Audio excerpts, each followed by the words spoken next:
Sunday ഒക്കെ അല്ലേ, അപ്പം ചുമ്മാ വീട്ടിൽ ഇരുന്നപ്പോൾ പുറത്തോട്ടൊക്കെ ഇറങ്ങിയത്. അപ്പം അങ്ങനെ ഓർത്തുന്ന പോയി കക്കയൊക്കെ വാരിക്കൊണ്ട് വന്ന് നമുക്ക് ചെയ്യാമല്ലോ എന്ന് ഓർത്ത്. അന്നേരം ആമിച്ചിനെയും കൂടെ കൂട്ടിയിട്ടുണ്ട്. ആമി ആദ്യമേ ഇറങ്ങി താഴെ പോയെന്ന് വിളിക്കുന്നുണ്ട്, വാ വാ വാ. അപ്പം ഞങ്ങൾ പെയ്യെ ഇങ്ങനെ കല്ലേ കൂടെ ഇറങ്ങി ചെല്ലുന്നതേ ഉള്ളൂ. അപ്പം ഈ മണ്ണിൻ്റെ അകത്തെല്ലാം കക്ക കിടപ്പുണ്ട്. അങ്ങനെ താഴോട്ട് ഇറങ്ങി ചെന്ന് ഈ വെള്ളം മണ്ണ് കിടക്കുന്നിടത്തെല്ലാം കക്കയാണ്. അപ്പം അങ്ങനെ ഒരു സാധനത്തിന് കിട്ടിയതിൻ്റെ പേരൊക്കെ എനിക്ക് പറഞ്ഞു തന്നു. എന്തായത്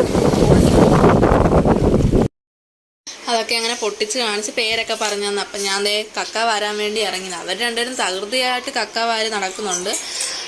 വെള്ള കക്ക ഇവിടെ കിടക്കുന്നത്. നല്ല ഒരുപാട് കക്കയുണ്ട്, ഇഷ്ടം പോലെ കക്കയുണ്ട്.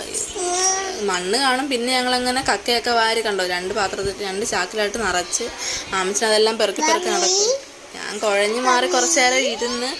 അപ്പം ഒരു ബോട്ട് വന്നപ്പം കൊക്കും പരുന്തും എല്ലാം കൂടെ അടുക്കുന്നു. കാരണം അത് മീനുണ്ടായിരിക്കും, അതുകൊണ്ടായിരിക്കും. അപ്പം അങ്ങനെ എല്ലാം കഴിഞ്ഞ് ബൈ.